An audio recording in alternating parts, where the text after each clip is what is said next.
What's going on, y'all? Kevin Kuhn here from Athlete Factors. This is the Athlete Factors podcast.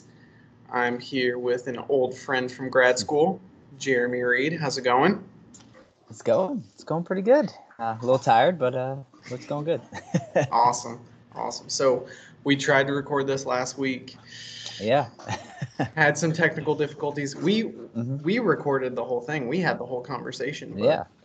We're replaying that, I guess. Yes. Redoing it. Everybody else missed out. Exactly. So thank you so much for being, so willing and accommodating to do that. I really appreciate it.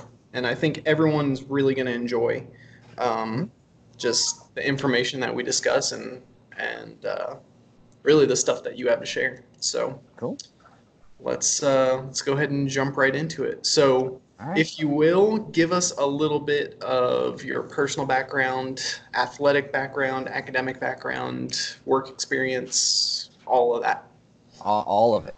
All of it. All of it. All right. As much as you want to share. Yeah, right? Start at the beginning. No. I grew up in New Jersey. Kind of, played really football was kind of my sport growing up. It's what I loved to do, played it. I went to undergrad at East Stroudsburg University out in Pennsylvania. Fun little D2, pretty much a party school. Nice. But yeah, majored in exercise science, got out, started working. Was actually working at a Velocity Sport Performance. Really, again, a lot of sport performance, strength and conditioning type stuff. Really kind of learning how to move and how to move efficiently and effectively. Kind of changed my whole view on it just because I was kind of a slow kid. And I was always told, you're slow. You're going to be slow your whole life. So I got there and started training. And, I'm not going to say I got super fast, but I got not slow. So that was pretty awesome. And that really kind of opened my mind to like, man, you can really, really train and really improve in a lot of these areas. So decided I wanted to go back to grad school. I went back to grad school at Baylor University down in Waco. That's where I met, that's where I met Kevin and a lot of other really good people. I had a great time in grad school, learned a ton. A lot of great teachers, a lot of great professors, a lot of great experiences. Learned a ton, graduated from Baylor, and went out to Las Vegas. And then really out there did an internship working with combat sport athletes. So working with a lot of high level grappling and jiu-jitsu athletes, as well as high level MMA athletes. And that was kind of something I got into in my probably undergrad when I realized I'm too slow to play football. Said I'll go try to, beat people up instead, I guess. So it works. So kind of got into it there, really loved it, continued to do it through grad school, and then had this opportunity to go out and work with those guys. So went out there, had a great time working with those guys, had a great time training out there myself. And then, from kind of had to get a real job, right? Training, especially back then, right? Jiu-jitsu guys had no money. They still really don't. They have a little bit. They're finally starting to get paid occasionally. And then MMA fighters at the time, none of them made anything. They made like $2,000 a fight, which doesn't really pay for, a year-long training and whatnot. So small budget. Yeah, very small budget. And then from there, kind of, sold out and went into the corporate wellness world. And I've been doing, corporate wellness for the past 8 or 9 years now. So, Nice. So that kind of catches us up to where we're at, right? Yeah, for the most part. Excellent. So, one thing that you didn't mention that we can dive right into first and foremost is competitive shooting. So tell us a little bit about how you got into that. And you're not at home right now, right? You're no. You're in Vegas. I'm in Vegas, kind of back where it all started. Kind of quite literally where it all started out here. Awesome. So kind of after, I moved out to Vegas and was, kind of stopped training, right? I kind of had to, grow up, get the real job. Couldn't just train twice a day, every day. Kind of felt like I hit my peak in the grappling sports and the grappling world. And so, I'm kind of always somebody who needs a hobby, needs something to do to get better at. And kind of honestly fell into competitive shooting. It was kind of an accident. My wife, who's, my girlfriend at the time, was terrified of shooting. So I wanted to make her a little more comfortable with it. So I decided to sign us up for a class so she would feel more comfortable, right? Because, I can never be right? Right? Right? No matter how much we know, right? Comes to our significant others, we're not allowed to be correct. So, she wasn't going to take it from me. So let's go sign up for a class. There you go. In all honesty, I didn't know everything at the time. In fact, I knew very little compared to, where I'm at now. So we signed up for this class, came out, met the instructor, was a great guy, great shooter, was, probably top 5, top 10 in the world at the time, built matches, coached people, and we had a great time in the class. And then, similar background, he had trained a little bit of some grappling and some MMA stuff. So, we kind of hit it off, became friends. He invited me out the next day to come, shoot a match. Kind of, hey, I build matches out here. I compete, might be something you might be into. And I was kind of like, I don't know. But, I went out. He made me kind of just said, hey, oh, you're here. So you're going to go shoot this now, kind of right there in front of everybody. Wow. I went out there, did awful, embarrassed myself like crazy, couldn't hit anything. Sounds like a really nice guy. Yeah. Oh, yeah. But loved it. Man, that was so much fun. And again, and it really is a sport. And it was just seeing, oh, wow, this is a sport. And again, I was kind of in that limbo of didn't really have a great hobby. I, had been trying to get into golf again, which is just an amazingly awful sport. Just the most frustrating thing you could ever try to do is get good at that game. So that kind of wasn't working out for me. So I said, hey, this might be something that, I could do and I could enjoy. And kind of from then on out, spent pretty much every weekend at the range competing. And just, me being me and wanting to dive in, started asking for help, asking how I can volunteer, help build the matches, tear them down. And then me and my coach kind of became really good friends. So I started shooting a lot. He started helping me.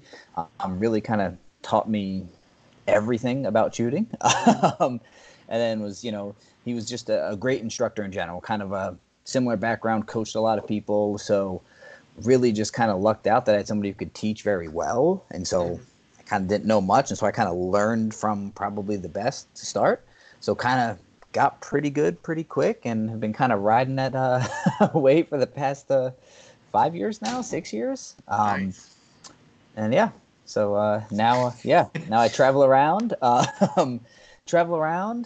shoot all over, shoot a bunch of matches, do fairly well. And yeah, kind of loving. I'm kind of, just enjoying it. I'm actually, at my coach's house right now. Nice.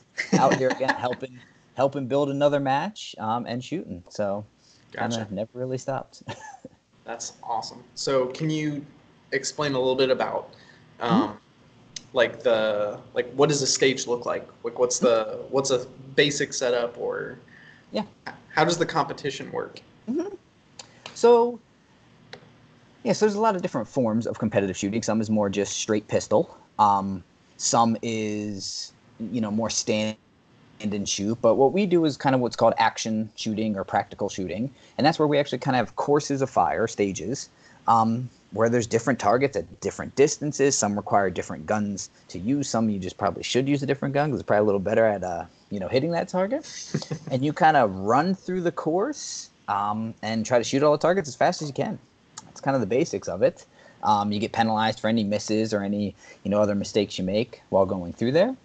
And that's pretty much our sport. Try to run around really fast, but still kind of make sure we throttle it down to really, make sure we're hitting all of the targets. So kind of, so that's probably why I did enjoy it. It is very movement based and still kind of a sport per se. It wasn't just standing still. And so that's kind of what we do. All the courses are different. It's usually never any kind of set thing. It's not like a golf course where every time you go here it's the same hole over and over again.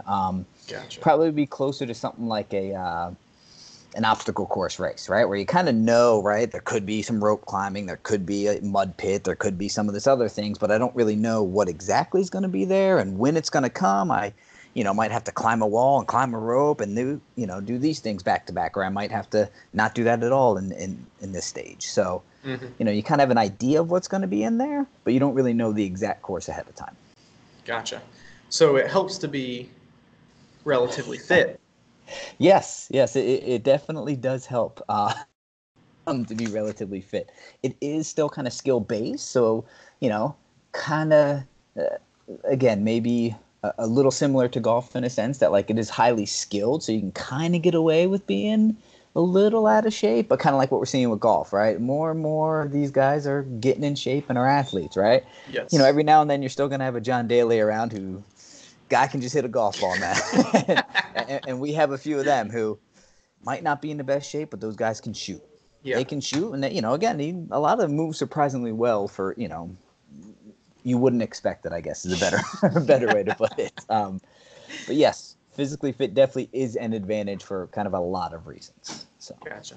Awesome. So tell us a little bit about how you could train or how you do train to be better at competitive shooting.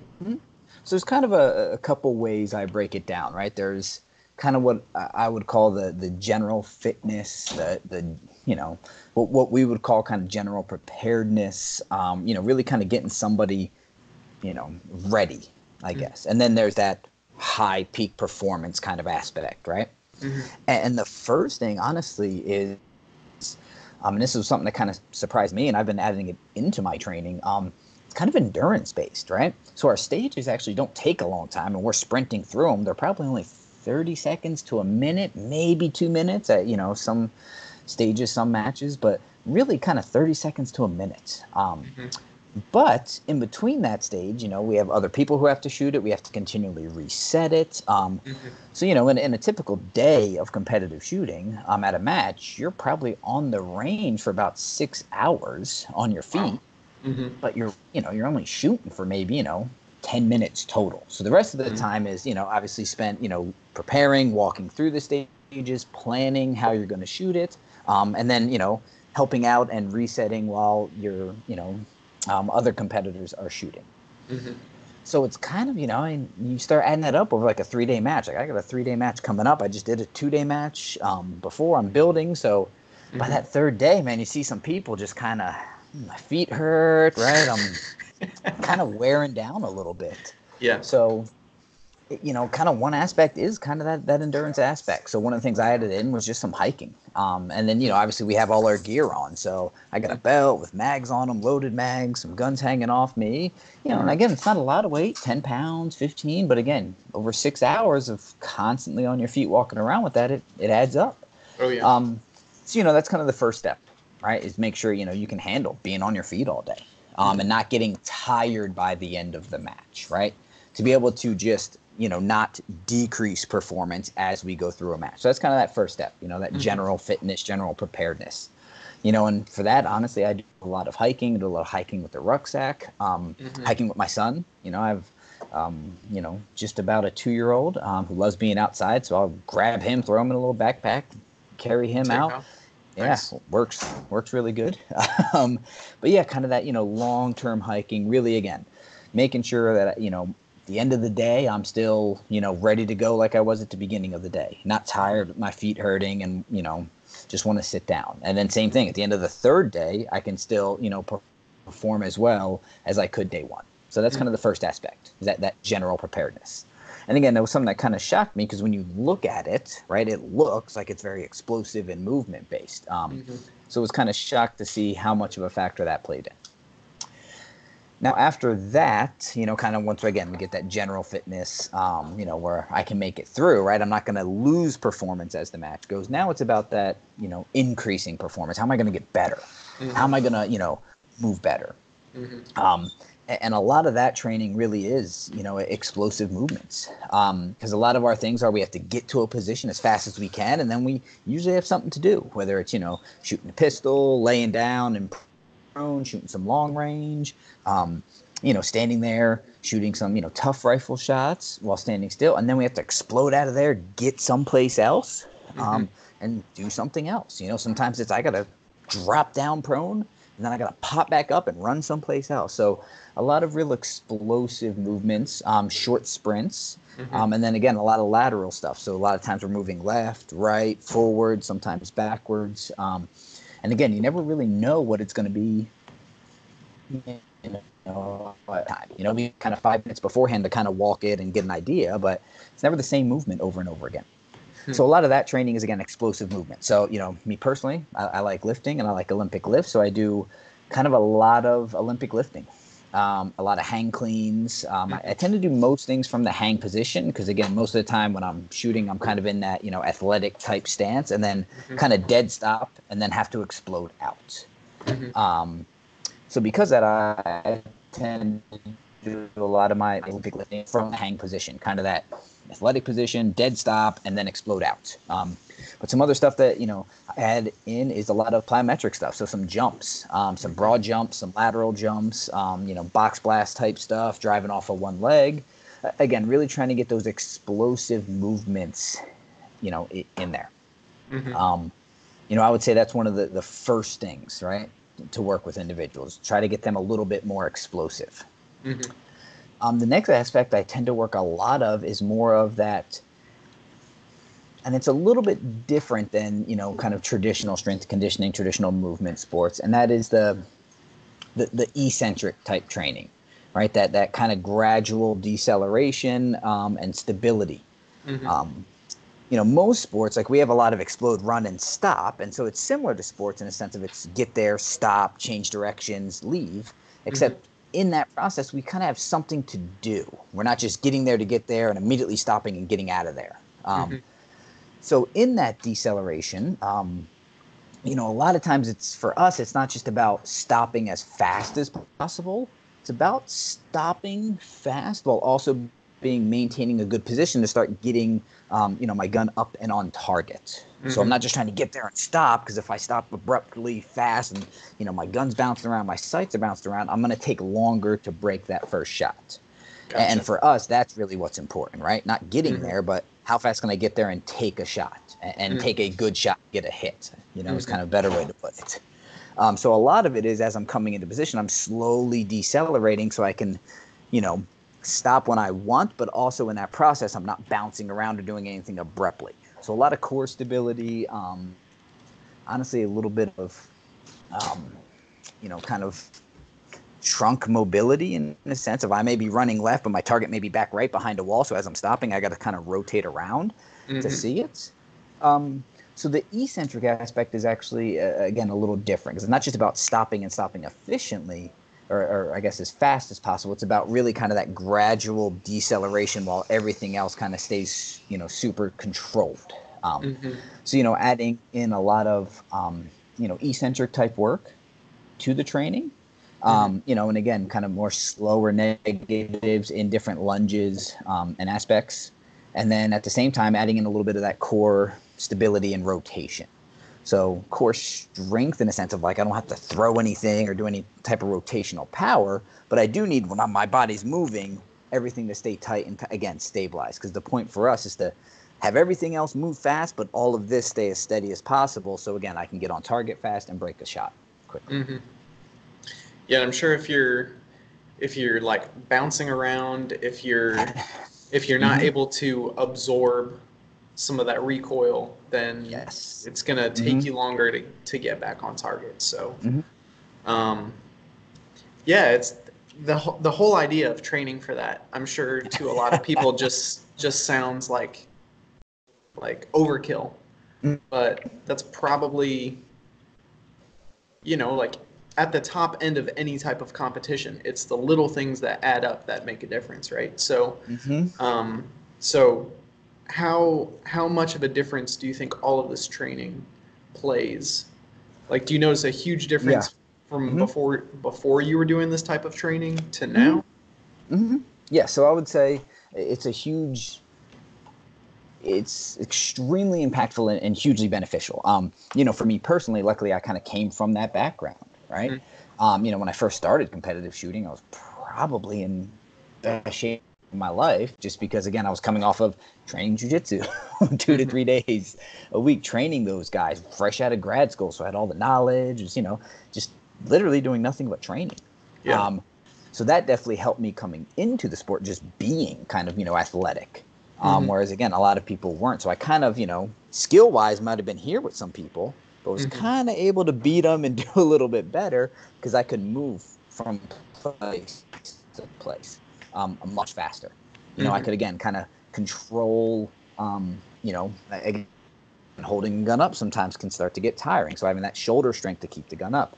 And I didn't fade, again, over the matches. So it definitely helped me, in general, compared to your average person, we'll say. And then now that I've kind of, have grown in my skill set is, up there with some of the best in the world. Now it's kind of, we can all hit these targets. We can all hit these targets pretty quickly. But now it's about doing some of that other stuff quickly. Who can get there quickly, who can get up quickly. And so since I've kind of added some of that in, I would say it's been kind of a huge difference. And again, kind of noticing the differences, right, from traditional strength and conditioning, where I've added in that, not just stop as fast as possible, but stop and kind of, more of a not slam on the brakes, but more let off the gas and ease on the brakes. It's kind of a good way to put it. And adding that training in. And then,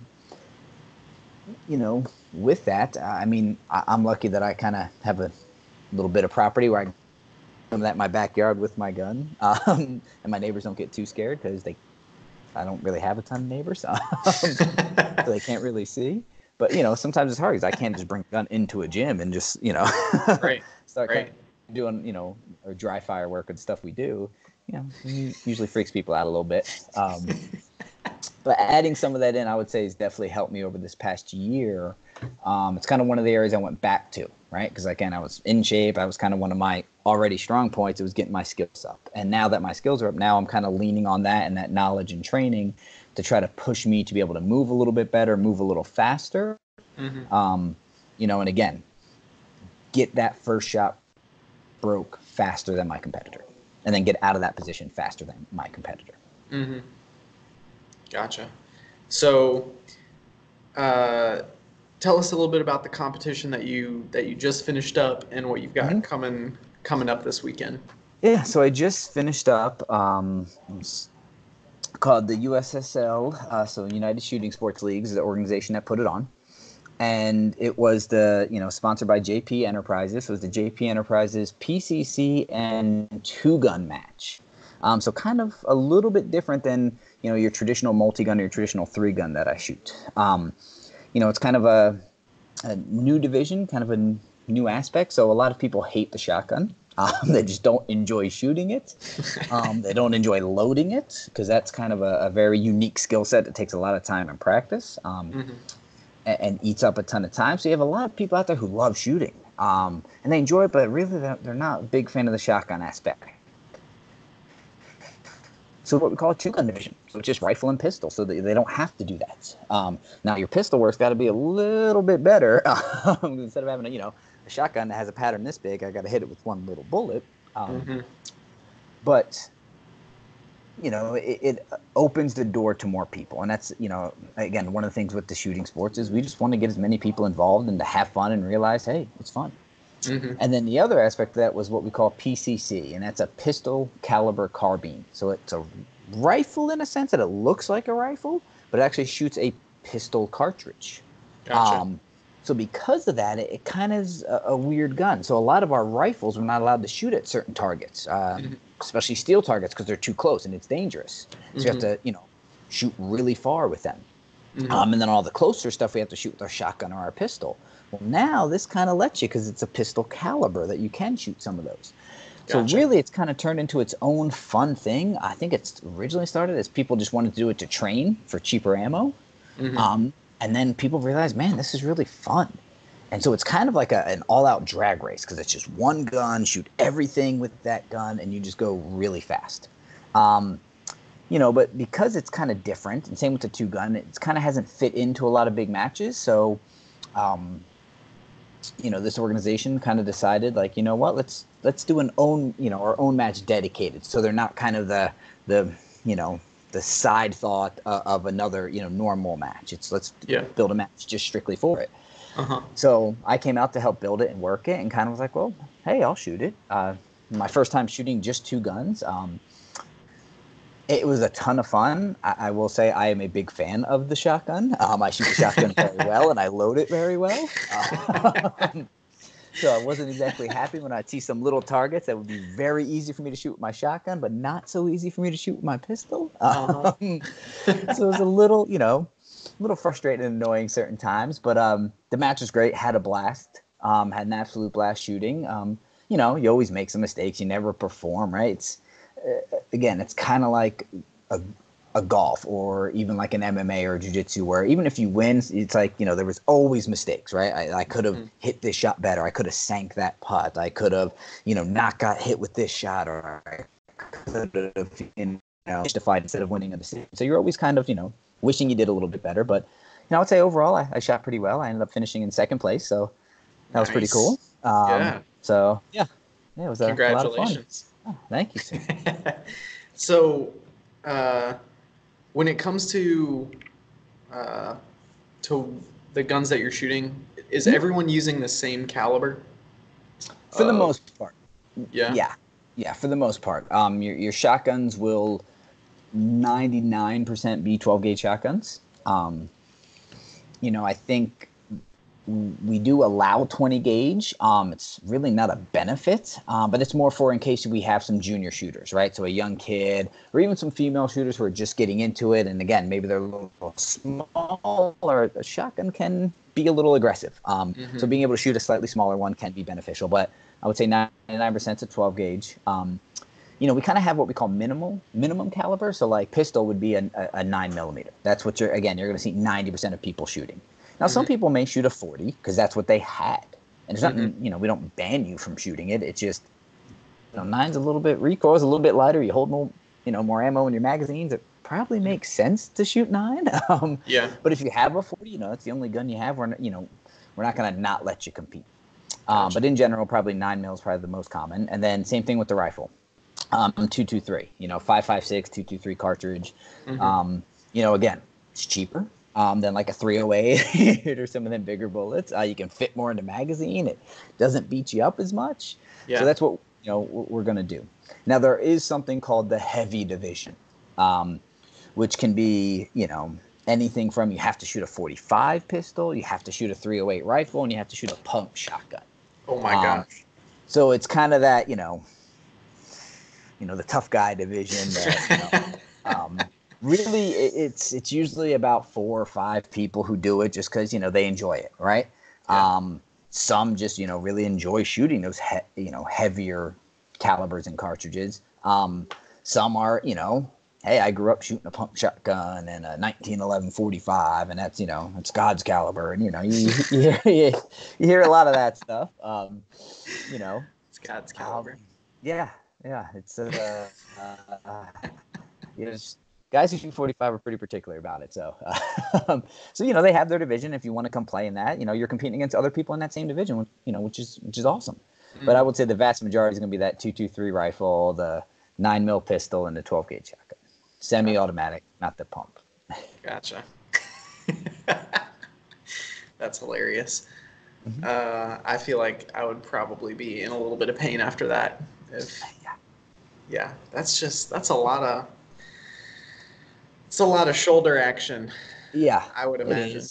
Yeah, but we like any competition, right? We tweak our gear a little bit. We got comps on some stuff.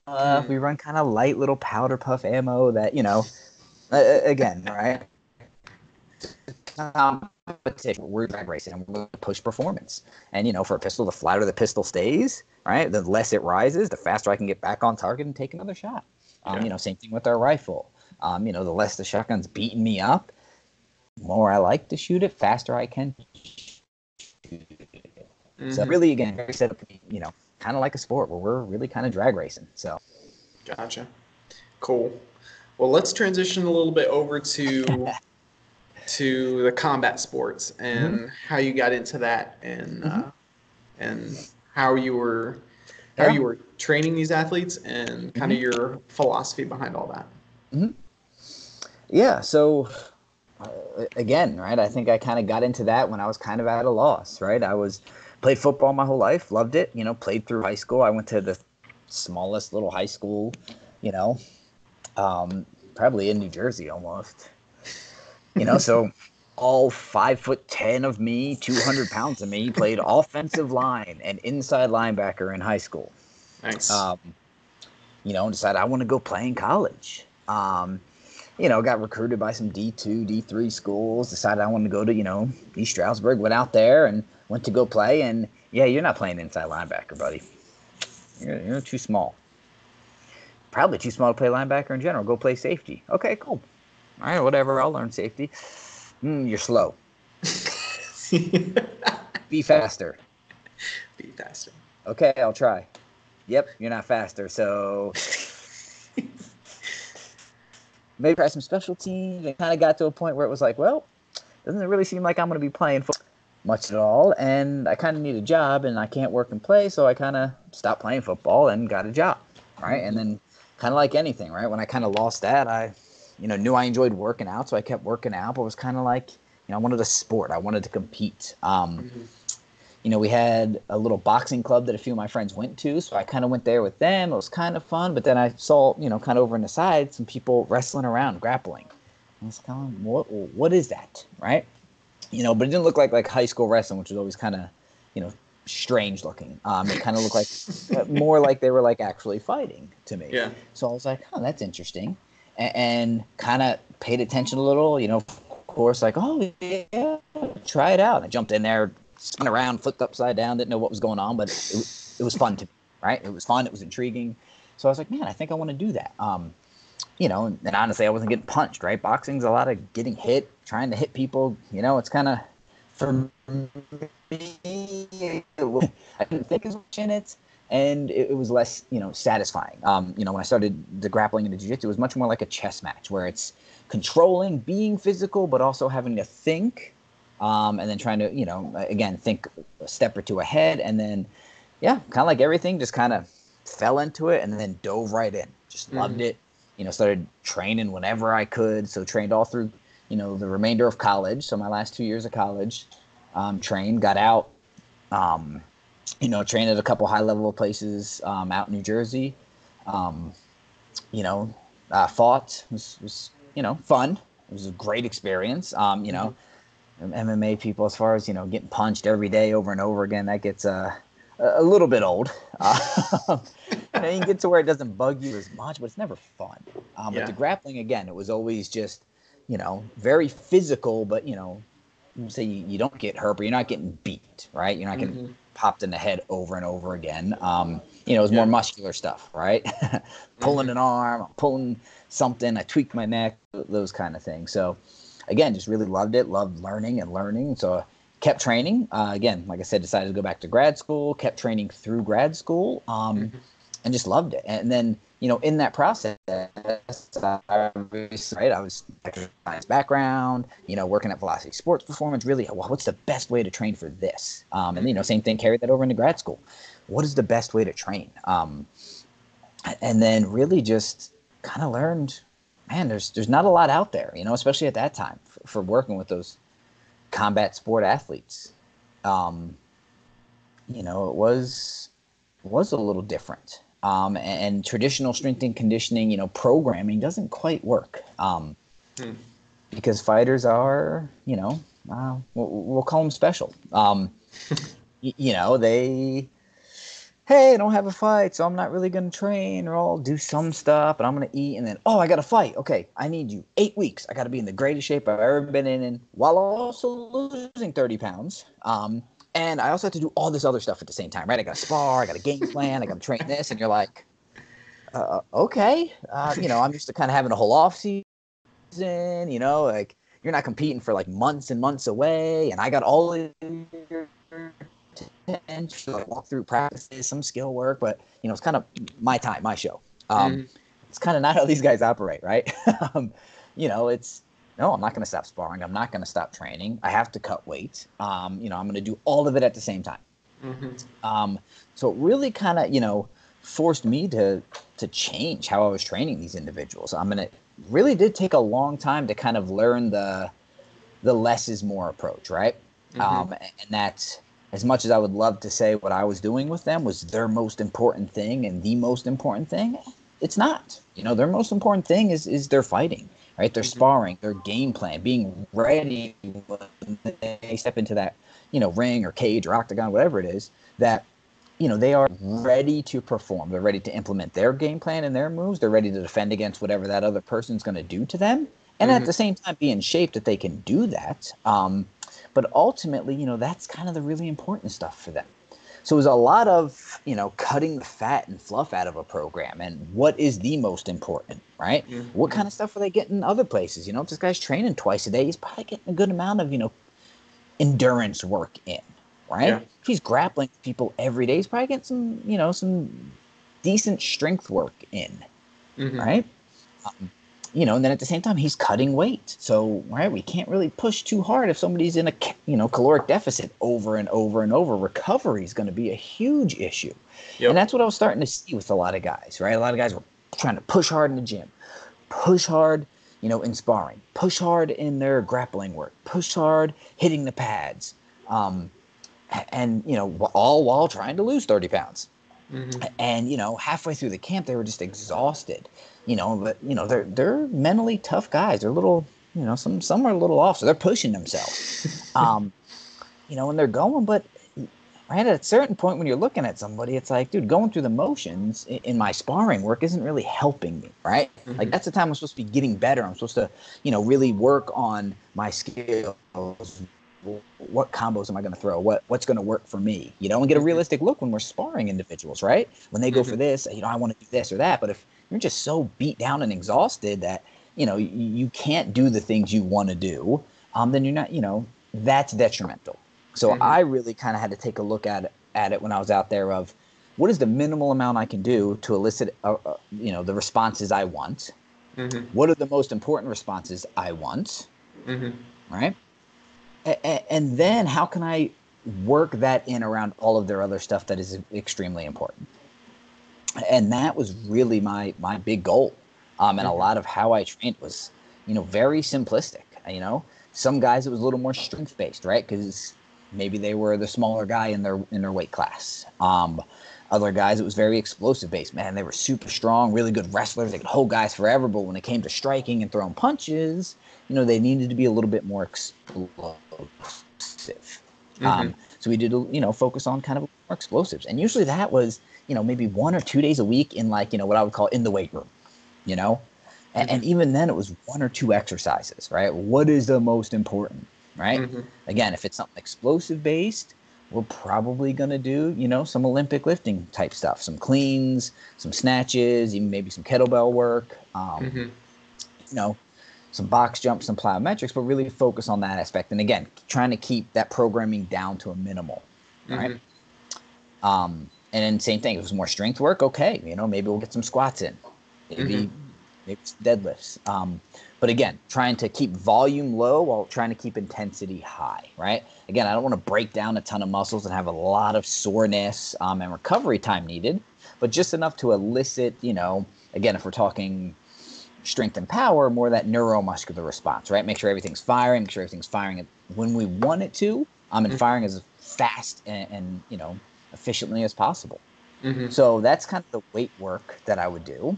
And then again, obviously, addressing any issues, right? I got a shoulder issue. Again, these guys are always hurt. It's the other thing you're always dealing with. Okay, I Mm-hmm. got to do all this. But I need shoulder surgery, but I'm not going to do it until after the fight. Wonderful. Um, great plan. Um, so, it was a lot of that. Okay, we got to work around this. So how can I again program to get the maximum effect in a minimal amount of volume to Mm-hmm. elicit the response while not further injuring or further doing anything, or again rehabbing, prehabbing, and that stuff was great because that was easy to build into a program because it wasn't very volume intensive or high intensity.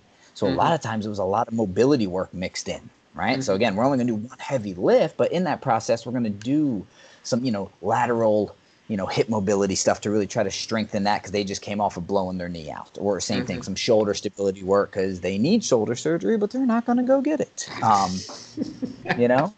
So you're going to add in some face pulls, some shoulder circles, some, a reverse fly type movements, external rotation. Because again, a lot of these guys are fighting. They're constantly throwing punches. They're very shoulders hunched in, rounded out. Yeah. Always. So, just trying to work out some of those imbalances. And that was something that, again, was great because it wasn't very high intensity or volume intensity that caused a lot of recovery or soreness needs. Gotcha. Yeah, I think the general concept, especially around training for fighting, is almost like, okay, you're just doing a lot of jump rope because that's what boxers do, or you're training like CrossFit where you're doing tons of kettlebell stuff and you're doing lots of medicine ball slams and you're doing, it's like, just because that's the way it is in the movies doesn't mean that that's how it plays out in real life. Right? Because that's the real way they do it. Yeah, just because if that's how you're doing things, you're taking away so much time, energy, and potential neurological adaptation for the actual combat skills that you have to have, right? So that's really interesting that, you're shifting focus to, okay, what is the minimum effective dose? If my goal is to apply this specific stress to elicit this type of adaptation, then what's the one thing that's going to do that, right? So you're kind of going for as much bang for your buck as possible.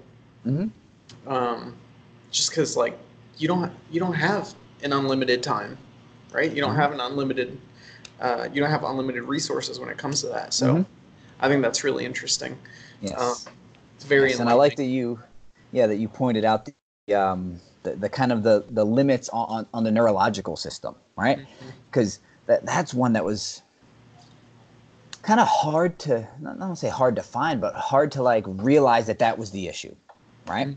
And again, luckily I was training in this and I kind of, had those times where I would feel those things, right? And it was that weird, like I'm not sore, I'm not really tired, right? Like, like I feel pretty good, right? Like I feel pretty good. I'm not super sore. I'm not, exhausted, and I'll be in there and I'll be going and I can go hard. I can push. But like the best way I could explain it to myself was I always felt like I was like a half step behind.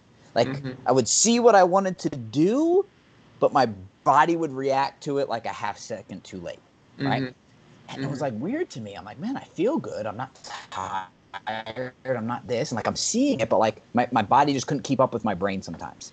And that's what really started getting me thinking about like, man, and especially at the time, right? I was trying to get super explosive. So I was doing a ton of heavy strength work, a ton of explosive Olympic lifts, plyometric stuff, medicine ball slams, just really taxing my nervous system. And you start to see that. And again, it's that same, right? That fighter's in there, man, I feel good, but he's not moving like himself. He's not doing the moves he's getting, caught by things he never gets caught by, or, and again, that was something that was very important to kind of catch. And again, because what's important is that he's able to get in there and work effectively on the skills and stuff he needs in that fight. So that was something that, took a little bit of time, but is a huge, huge factor when training combat sport athletes. Yeah, I think that whole concept was made extremely clear to me when we started doing some Olympic lifting stuff with Coach Melton, and everything was attached, or we had the bars attached to Tendo units so that we could measure power output, and like people tend to do one extreme or the other. Like they're not doing enough work to where they're actually getting up to peak power output, or they're just like going way overboard and just they're on the downhill slope and there's no benefit to being there. So like if you're redlining your nervous system, like your conditioning might be fine, like your strength might not be affected that much. You may not feel like you're in a spot where you're not performing optimally, but like your reaction time's down, your max like your max volitional contractions down, your maximal Mm-hmm. power output's not there. And I don't think anybody wants to go into a fight with those three things or Right. those handful of Yes. things Mm-hmm. not where they need to be. So, Mm-hmm. um, yeah, that's that's one of those things that I'm just like, if you're gonna train for any sort of sport, Mm-hmm.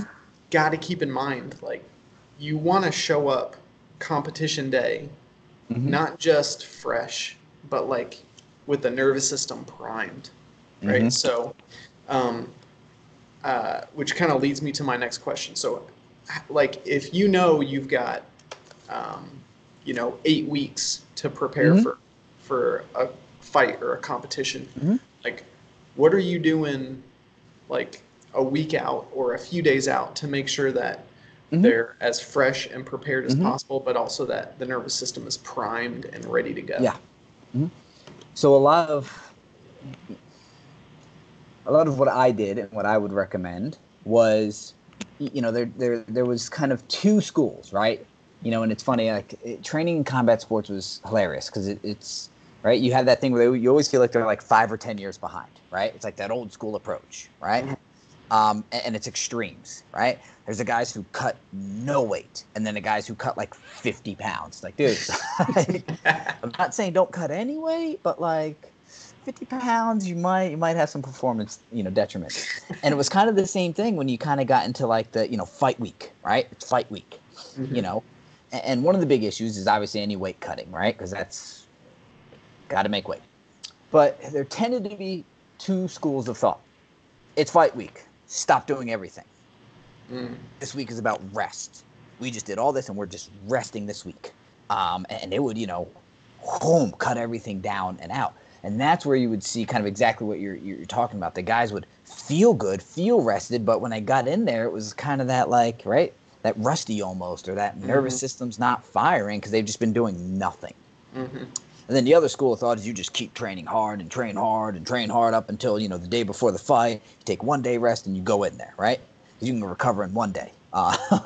You know, yeah, you can cover, you can replenish 50 pounds of, water weight, all that fun. And then that was kind of, the other extreme that you would see. Mm-hmm. And that was the opposite effect, just had nothing, nervous system overtaxed, right? So, I think what started becoming more popular when I was there was that, okay, right, the overtaxing is definitely bad. So again, we went to the other extreme, nothing on fight week, couple light workouts, right? But light workouts were like 50% intensity, right? So the guys are going in there and they're hitting pads, but they're, hitting pads, right? They're Yeah. jumping rope, they're working up a sweat, but nothing they're doing is really, mimicking what they're going to do in the fight, right? Mm-hmm. The nervous system is kind of really just doing nothing, Yeah. for the most part. Mm-hmm. And again, you would see that a lot of, that's what they call the guys coming in flat, right? He looks flat. And that was a lot of what that was, hey, I took too much rest and now like, right, my brain kind of knows what it wants to do, but it hasn't done it in a little bit and Mm-hmm. taking me a little bit into the fight before, okay, now everything's firing. Mm-hmm. So what I like to do, kind of week of the fight was kind of more of a gradual taper, right? Still do the same things we've been doing, some of the heavier lifting will obviously get cut out, but I'll still have them do some cleans, but maybe 50% intensity, right? But full explosiveness, right? Make sure Mm-hmm. everything's still firing fast. And we're going to cut it down and maybe do 2 sets, right? Mm-hmm. 2 sets of 5, but we're still getting that firing, Mm-hmm. right? Same thing with like our conditioning circuits, right? We're still going to do our conditioning circuits, right? Mm-hmm. We're just not going to do, 5 rounds of them. And we're Mm-hmm. not going to do 5 rounds of 5 minutes, right? We might cut it down to, Mm-hmm. 2 rounds, 2 3-minute rounds, 3 3-minute rounds. So again, total volume's going down. So we're still resting and recovering, but we're still getting, that neurological response Mm-hmm. so that we're not, kind of, again, coming in flat or shutting off the nervous system and trying to, jumpstart it the day of the fight. Yeah. So that's a lot of, what I recommended. Whether everybody always followed that and the coaches always followed that was, again, Different story, you right? train hard, train hard, train hard, train hard. And then obviously, right, the weight cutting. That was always the over, hey, you got to still cut 15 pounds in a day. Well, you're working out. Yeah.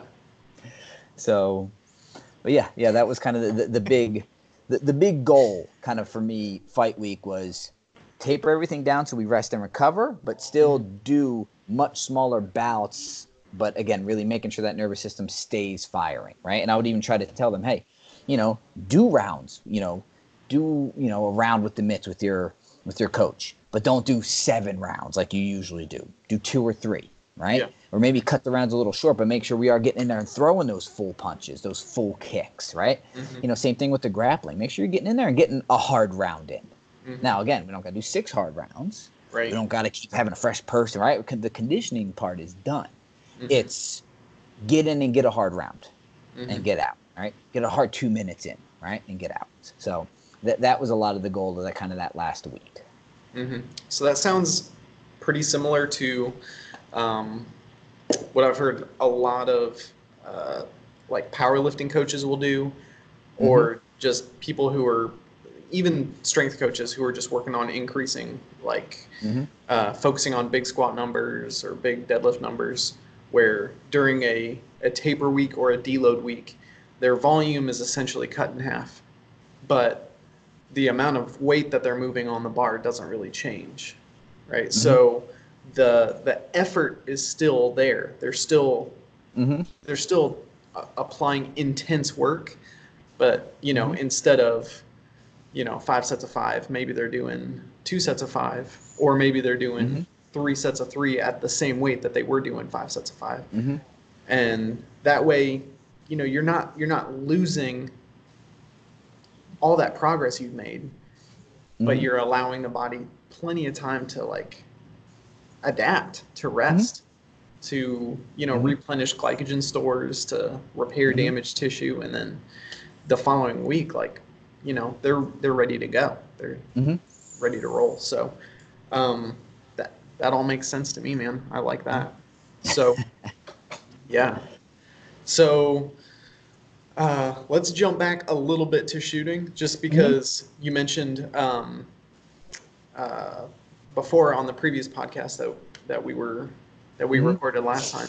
Just a little bit about one. Yeah. Yeah, exactly. A little bit about just the governing body, or the I'm losing the name of it right now. So talk about that a little bit. The governing body, the organization. Yes. Yeah. So that was kind of one of the things that is, kind of an issue, right? In the shooting sports. We are small sports. Obviously there's some, strangeness to it. Certain people are kind of, whoa. But again, really, and that's kind of what I thought when I first got into it. That's why I was kind of got into it by accident. Like I said, it wasn't something I was looking to do, because again, I thought the same thing. It's, whatever. It's like, the airsoft or this, where it's guys who are pretending to be in the military, and it's all this crazy and tactical, and it's like, no, dude, it's like you go there and it's not. It's a sport. We're trying to go as fast as we can. We're trying to do it as fast as we can. We got crazy colored jerseys on. People wear crazy pants. Like it's a sport. Yeah. It's nothing but a sport, right? But one of the issues, that really sport struggles with is everybody does it different, right? Because we don't really have one big governing body, right? Some of them do when you start talking like, some of the like, more stand and shoot things, obviously like, skeet shooting has a pretty standard course, but really for the action shooting, we didn't have, and especially when it came to like, not just pistol, right? Like pistol shooting kind of had one that was, or a couple that really do well, but the multi-gun really didn't have one. And it kind of got this weird thing where depending on where you were, things were different, and, having traveled around and shot all over the country. And again, having been lucky enough to work with, one of the best coaches, shooters, and, match designers, builders, we started getting a lot of people asking him for help, hey, how can man, your stages are awesome, or your matches run really well. What can I do to help my match? And we started doing this. We wrote our own rule book for our matches, because all the other ones, there were things we didn't like and we thought could be done better. So we kind of did that just kind of for our matches. And then we got a lot of people like, man, this is awesome. Can we do it? And that kind of spurred the thought of, well, why not kind of spread this, And then, so we started trying to, okay, well, let's create something and spread it. And then it really came down to this big vision of, we kind of have to unite the shooting sports, right? Like if we ever really want to grow, we all kind of have to be on the same page with certain things, right? And that's not to say you can't have different flavors, right? This match really, again, right? You're in Texas. We have hundreds of acres of, cattle ranches where you can shoot super far. You can run through woods. You can shoot everywhere and you're not going to hit anything, right? Because it's just hundreds of acres of nothing. And then you have, Las Vegas, California, where, hey, it's all bays, right? We only have 50 yards into a berm and berms on the side. So you're always going to have different styles. But as far as, like the general rule set, we kind of needed that. And again, trying to lean on the golf analogy, like imagine you go to this course and, hey, you can have 17 clubs in your bag. Oh, really? Well, this course only lets me have 14. Yeah, no, who cares? You know? Right? Or you go bowling to this place and, hey, yep, there's only 7 pins here. What? Well, that's just how we do it. We only put up 7 pins. Oh, okay. And your ball's this big. Okay. All right, this one, hey, you have the normal size ball, but there's no holes. Right? You can't, right? Like, and that's kind of what it was, And, I'm kind of using some funny examples, but, again, like most sports, you go there, you know what to expect. And ours, really what you knew you were to expect was you were going to shoot some stuff. Like that was kind of it. I was probably going to run around. I was probably going to shoot some things. But, a lot of the other stuff was kind of varied. And so we really said, like, you know what, if we ever really want to grow, we have to, kind of unite. And so we came up with, or I say we, my coach, and friend Pete Rensing kind of came up with it. And it was, first started as United Multi-Gun League, right? We really focused on the multi-gun aspect. And so we came up with the UML, United Multi-Gun League. And then in that, there's a lot of people that, man, this is like really awesome. And this is kind of what all the sports needs. But so we kind of said, well, why are we limiting to multi-gun, right? Just people who love shooting, like, steel stages, steel challenge courses, so why not go there? Same thing with pistol. Some people just love shooting pistol. Hey, maybe there's some areas we can improve upon there. Maybe just rifle matches, right? There's not a lot of those out there, outside of like long range precision. What about some carbine matches? And so we kind of said, you know what, we can do all of that, right? And it was pretty easy in our rule set. And again, right, let's unite. The more people we have doing this, the more people we have coming together, the better it is for everybody. So we created United Shooting Sports Leagues, the USSL, and that encompasses, again, the multi-gun league, a pistol league, a rifle league, and a steel league. So we kind of have, when we say most of your action shooting and practical shooting sports covered. Again, our big goal is to grow the sport and get more people into it, make it friendlier for people to get involved, easier for people to get involved, and again, consistent. So you don't show up with, your bowling ball with in it and they go, sorry, you can't use that here. You have to have one without. Or, I come up and, well, this course, the holes are this big on the golf course. Like, oh, okay. So, really, again, trying to unite everything and do that. And so we've been growing. It's been a few years. We keep, doing better, growing. We're now putting matches on all over the country, where we used to kind of be just, kind of based out of the Vegas area. We're growing, spreading matches out all over the country. Membership's growing. And that's the other thing, right? We wanted to do something to give more to the members, right? So there's a lot of organizations that kind of forced you to join, right? Kind of felt more like a cult type thing, right? You have to be a member to shoot. And I was like, well, why? What else do I get? Well, nothing. Okay. And so we never wanted to require membership. We wanted membership to be something that you felt like you wanted to be a part of. So we, same thing with sponsors, right? There's a lot of companies that, go out of their way to help matches, help shooters, and we want to give more back to them. And so we created something that we thought was really cool. It's called the MIP program, and that's, Members and Industry Partner Program.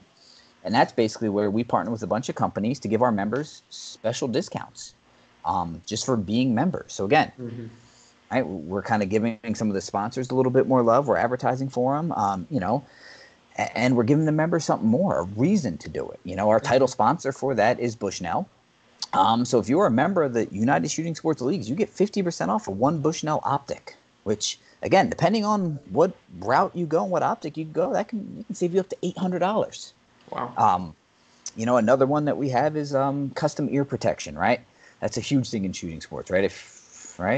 It can mess your hearing up pretty good. It's something I've struggled with always because I got really jacked up ears from grappling for so long, right? All the normal ones don't fit in my ears, right? So I kind of always had to use like the really cheap ones, little foam, just shove them in there and hope they Mm-hmm. don't move around and let sound get in. Something I always struggled with. And to get the custom made ones are like, usually $1,000. Holy But I cow. think our custom made ones, you get 30% off of them, right? And they're all electronics. They got batteries. You can turn it up. I can hear somebody talking down the street if I wanted to with those things. But as soon as something gets above a certain thing, it cuts it off. So again, I'm not in and out all the time. They're comfortable, Mm-hmm. but nothing ever gets above a certain point. But I can still have a conversation. So they're extremely worth it, but they're expensive. But you get Mm-hmm. 30% off. So that's $300. So again, really trying to give back to the members while also helping, drive some sales and some stuff towards some of our sponsors and people we partner with. So That's awesome. That's really cool. So anybody who's interested needs to go check that out. So yeah, how can they look all that up and become a member? yeah. So obviously we're all over Facebook, United Shooting Sports Leagues, United Multi-Gun League on Facebook, Instagram, all of that. We also have a website. It's actually www.ussleagues.com. So you can go on there. You can search, kind of see some of the upcoming matches. You can join if you want. See some of the perks of it. See a little bit about the rules, kind of what we do.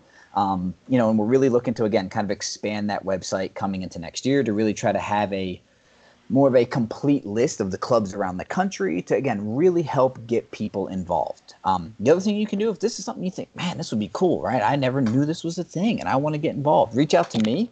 I'll be happy to put you in contact. Again, like I said, I travel around most of the country. We are kind of a small sport. So I tend to Mm-hmm. know most people that put on the big matches. So even if I'm not in your area, I can usually connect you with somebody who I know out there shoots or runs matches who can help get you involved, get started. I will say it's a surprisingly phenomenal community. People are so willing to help out, loan you gear. Don't ever feel like, oh, I don't have the gear, I can't get started. Somebody there will loan you gear. I mean, I Mm. remember when I first started, I didn't have a shotgun. He's like, here, shoot mine. And it's, $1,500 shotgun. That guy didn't know. No, here, use it. One guy let me use it for 6 months. Six Wow. months every time. Yep. Every time you come to match, you can use my shotgun until you can buy one, So great people. Always be there to help you. If you have any questions, you can, reach out to me. You can find me on Facebook, Instagram. Yeah, what's your So Instagram? my Instagram is Chubbles54 or Chubbles29. I can't remember which would allow me to have that somebody else didn't have. So that's CHUBBLES 29 or 54. I think it's 54. That would I'll be my I'll preferred find one. it. I'll put it on the Tag I'll me in put it it. in the Yep. description. Mm-hmm. So that's Yeah. awesome. Yeah, we went into a little bit of a description of how you got that name Where last that time. came from. Yeah, Yeah. well, yeah, we can Yeah. we can Real steer. quick. Okay, go ahead. I was a fat kid growing up, man. I was a fat kid. I had to cut weight for Pee Wee football. You Shoot. know, I was one of the few things that got me to lose weight as a kid. I love playing football. This is back before there was unlimited weight restrictions in Pee Wee football, and somebody had to lose like 15 pounds to play Pee Wee football.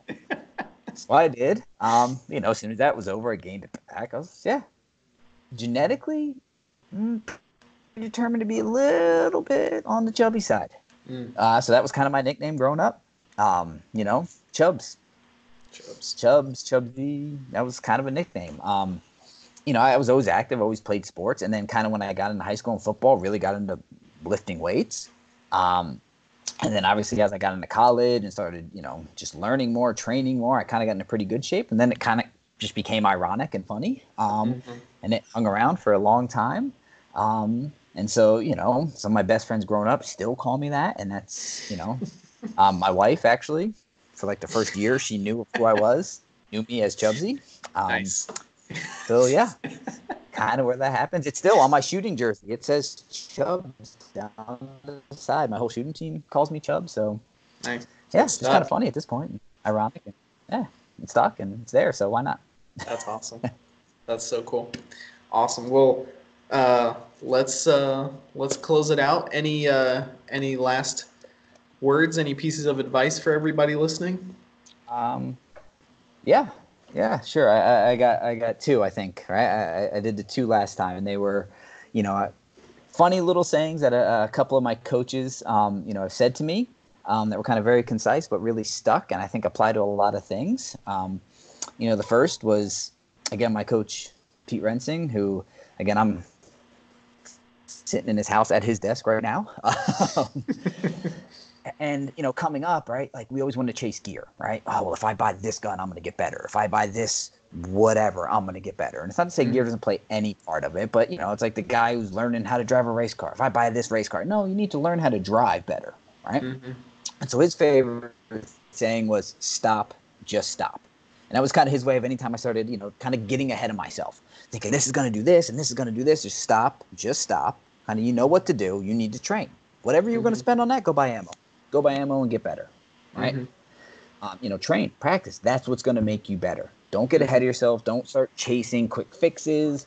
Don't start chasing this one, whatever it is, this product, this piece of gear, this whatever, right? It is going to magically make me way better. No, what's going to make you better is training and doing what you know you should be doing. Mm-hmm. So that to me was always a great piece of advice, kind of really helped me out. And I think it applies to so many things, right? It's hey, don't get ahead of yourself. Don't look for that quick fix, this secret thing, this whatever.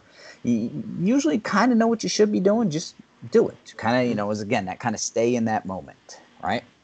Um, and then the other great piece was actually my coach's coach, probably one of the greatest in the shooting sports ever. And that was Michael Voigt. And he had a funny little thing he would say to everybody, right, when they would come off a stage, because you always come off a stage and oh man, I was gonna do this, but instead I decided that, or man, I was thinking about this, and I should have just done this, and got that hit, or I should have went prone instead of taking a knee, and he would just go, yeah, but you didn't.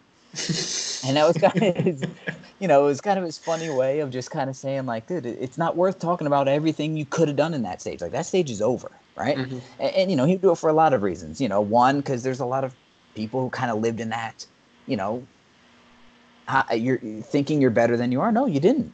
You made your decision. You didn't do it, and we're here, right? Mm-hmm. And it was also a lot of people kind of carry that over, right? Something happened in one stage, you get to the next stage, and they're still thinking about that, and it's like, if you're still thinking about that, you're not going to perform on this stage, Mm-hmm. right? And so it's kind of his fun little way of, be accountable. You made your decision. That was your decision. Whatever happened, happened.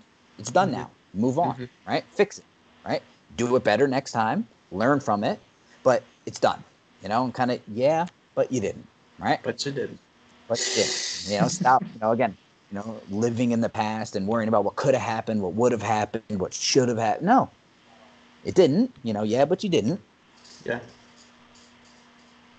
Focus on what you can do better next stage. And so, again, those two little fun little sayings I kind of keep with me, because one kind of prevents me from getting too far ahead of myself. Mm-hmm. The other one kind of prevents me from harping on the past and worrying about things that happened or what I should have done, could have done. Nope, you didn't. Mm-hmm. You're here now, right? Yeah. Whatever it is. So make better decisions, train more, whatever. So that something that I think applies to a lot of things, right? And really kind of that staying present, focus on what you can control, leave what you Mm-hmm. can't, in the past, and don't go trying to shortcut to the future. So That's extremely practical information. yeah. That's very good advice because it's so easy to do that. It's so easy to Mm-hmm. look for quick fixes, and it's really easy to dwell too much on the past over Mm-hmm. things that you can't change. So, Yeah. um, yeah, that helps keep you centered. So, Jeremy, thank you so much for taking the Thank time you. to redo this. This was Yeah. good. To redo it again. Yeah. And we'll get you back on again in the future to Oh yeah. catch us up on all the new things with the Yep. USSL Yes, sir. and all that. So, but yeah, thanks for watching and listening, everybody. Please go follow Jeremy right now and stay tuned for the next episode. We will catch you all later. All right.